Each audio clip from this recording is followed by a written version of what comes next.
सुप्रभात मित्रांनो, आणि आज आपण जात आहोत त्रिंगलवाडी किल्ल्यावर. तर त्रिंगलवाडीवर किल्ल्यावर जायला कसं यायचं ते अगोदर सांगतो. हे बघा, समोरून आपण आलोय आणि समोर जी वाडी दिसते ती तळ्याची वाडी आहे. आणि तळ्याच्या वाडीच्या पुढे आल्यानंतर डाव्या साईडला वळून हा बघा, हा एक तलाव आहे आटलेल्या अवस्थेत. आणि त्यानंतर हे ग्रामदैवत आहे त्यांचं. हे मंदिराचं बांधकाम पण चालू आहे, हे बघू शकता. या ग्रामदैवताच्या बाजूने असं डाव्या साईडला जायचं. पुढे एक झोपडी आहे आणि त्या झोपडीच्या बाजून आपण लेण्या बघणार आहोत जाऊन, आणि त्यानंतर आपण पुढे जाणार आहोत. समोर जो आपल्याला दिसतोय तो त्रिंगलवाडी किल्ला आहे. आणि अगोदर आपण जैन लेण्या बघणार आहोत, मग किल्ल्यावर जाणार आहोत. त्रिंगलवाडी किल्ला हा नाशिक जिल्ह्यात येतोय आणि नाशिक पासून जवळजवळ 50 किलोमीटर अंतरावर आहे. आणि इगतपुरी पासून 10 किलोमीटर अंतरावर असून आणि मुंबई पासून जर आपण अंतर पाहिलं तर ते जवळजवळ 131 किलोमीटर आहे. आणि हा गिरिदुर्ग प्रकारात किल्ला मोडतोय आणि जवळजवळ याची उंची 3238 फूट आहे. या गडावर जर आपल्याला जायचं असेल तर 2 ठिकाणून आपण जाऊ शकतो. एक चिंचोली मार्गे आणि एक विपश्यना विद्यापीठ आहे ना इगतपुरी मध्ये, त्या मार्गे. तर आम्ही त्याच मार्गे आलोय. तिथून आम्ही तळ्याची वाडीला आलोय, जे बेस विलेज आहे. आणि त्या बेस विलेज वरून आता आम्ही वर जायला निघालोय. बघा, ठिकठिकाणी असे बोर्ड लावलेले दिसतात, ते पुरातत्व विभागाने लावलेले आहेत. आणि हे बघा, इथे आपल्याला विरगळ दिसते. त्याच्या बाजूनेच असे आपण पुढे जाणार आहोत लेणीकडे. समोर जी आपल्याला लेणी दिसते ती जैन लेणी आहे आणि ती 10व्या शतकातील आहे. जैन धर्माचे पहिले तीर्थंकर आहेत जे ऋषभदेव, त्यांची मूर्ती या ठिकाणी आहे. आणि सुंदर असा स्थापत्य कलेचा नमुना आपण बघत आहोत. तर जागा पण आपण पाहिली तर खूप स्वच्छ आहे, बघू शकता. हे बघा, सुंदर असे नक्षीकाम केलेले दगड आहेत. नक्षीकाम पण बघू शकता. हे बघा,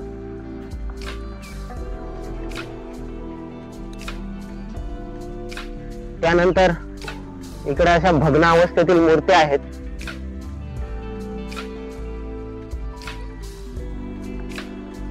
हे बघा, भग्न अवस्थेतील मूर्त्या.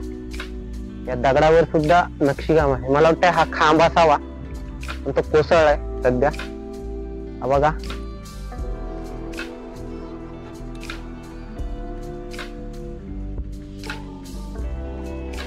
बघू शकता तुम्ही. सुंदर असं नक्षीकाम दिसत आहे आपल्याला. पडझड झाल्यामुळे यातले काही नक्षीकाम आपल्याला दिसत नाहीये. आणि काही लोक या लेणीला पांडव लेणी सुद्धा म्हणतात. हे बघा, इथे एक खांब होते, ते नाही आहेत सध्या. या इथे पण एक होता खांब. बाकी अवशेष आपल्याला दिसत आहेत. हे बघा, सुंदर असं नक्षीकाम पण दिसत आहे. हे बघा, दरवाजाच्या इथे नक्षीकाम.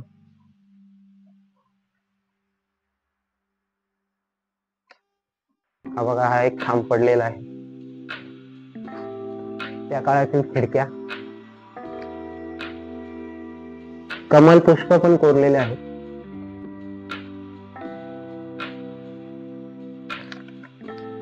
किन्नर पण आपल्याला कोरलेलं दिसत आहे. स्थापत्य कलेचा सुंदर असा नमुना आहे हा. जैन धर्माचे जे पहिले तीर्थंकर आहेत ऋषभदेव, त्यांची मूर्ती कोरलेली आहे आतमध्ये. अंधार आहे आतमध्ये.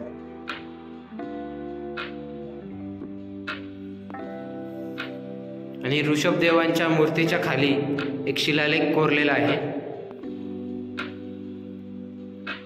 आणि मूर्तीची अशी झीज झालेली आहे. हे बघा, नक्षीकाम बघू शकता. आणि विविध धर्मामध्ये जर आपण पाहिलं तर वर्षावास नावाचा भाग आपल्याला दिसून येतो. त्यामध्ये तीर्थंकर किंवा बौद्ध भिक्खू हे आपल्या धर्माचा प्रचार प्रसार करायचे. ते पावसाळ्यातील 4 महिने वर्षावासाच्या ठिकाणी जात असत आणि साधना करत असत आणि पावसाळ्यानंतर जर आपण पाहिलं तर धर्म प्रचारासाठी ते जात, त्यासाठी अशा प्रकारचे लेणे आहेत ते कोरण्यात येत असत.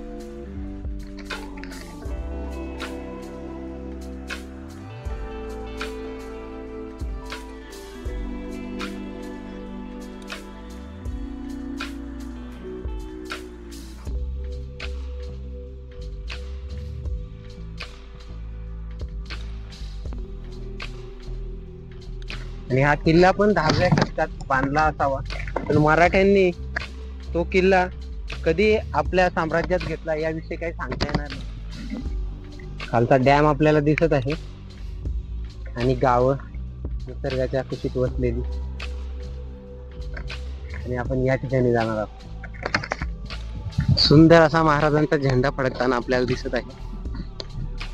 या ठिकाणी ज्यावेळेस याल तर 2 बाजूनी रस्ता आहे, एक उजव्या बाजूनी आणि एक डाव्या बाजूनी. शक्यतो डाव्या बाजूचा उपयोग करा.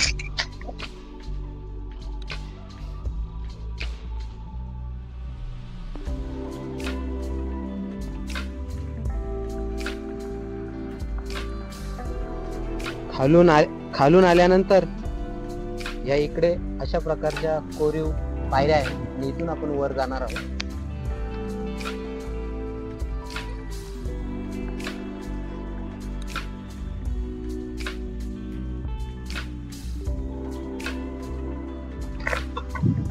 हा बघा खालचा परिसर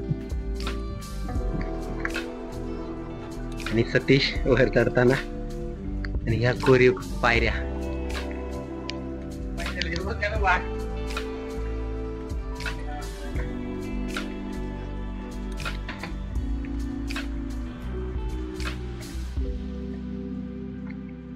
आणि समोरच आपल्याला हनुमंतराया दिसत आहेत.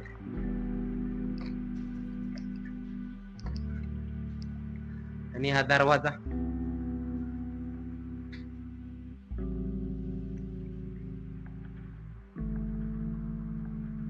हा जो मार्ग आहे पायऱ्यांचा, त्याला 52 पायरी मार्ग असे म्हणतात.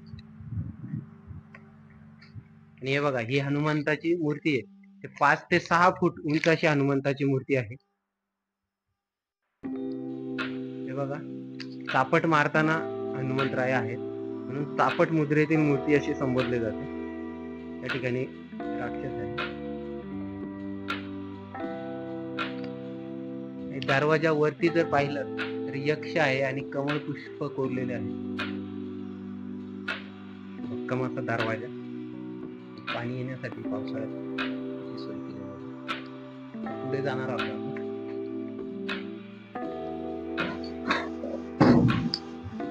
पहारेकऱ्यांना बसण्याची जागा होती त्यावेळेस.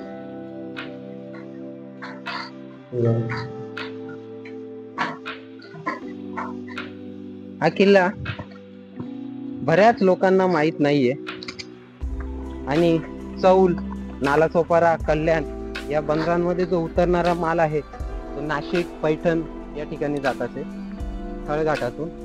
तर त्या थळघाटावर लक्ष ठेवण्यासाठी हा किल्ला बांधला असावा.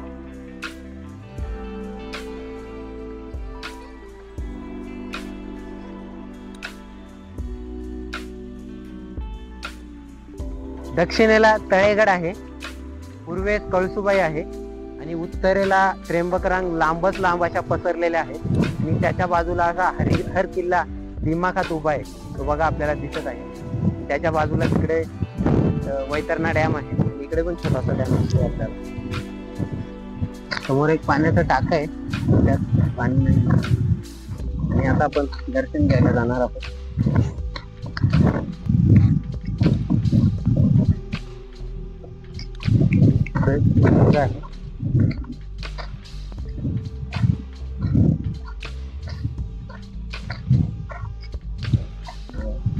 म्हणजे त्याचं आपण दर्शन घेऊ.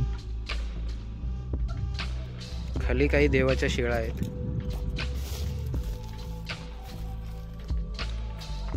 आणि आजूबाजूचा परिसर.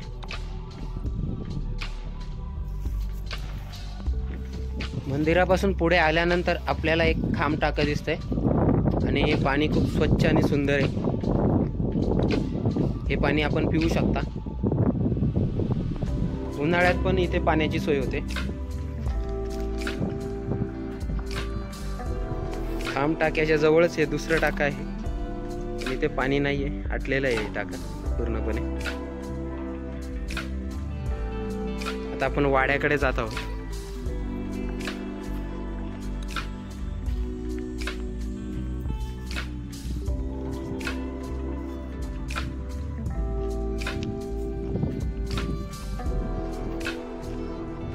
पुढे आल्यानंतर आपल्याला हे वाड्याचे अवशेष दिसतात. पडक्या अवस्थेत आहे वाडा आणि हा एक वाडा आहे. आता जाऊया आपण तिथे बघायला. हे बघा दुसऱ्या वाड्याचे अवशेष कोण बघत आहोत.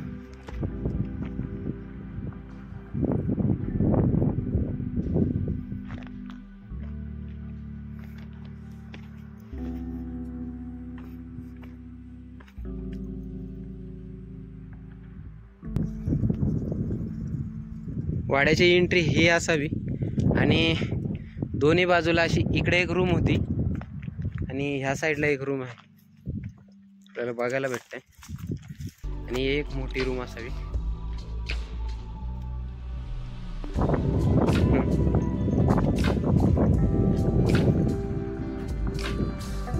आणि हा पायऱ्यांचा दुसरा मार्ग आहे.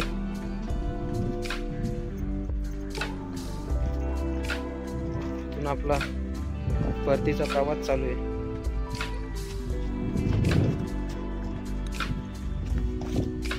आणि हे सैन्याला बसायची जागा असावी.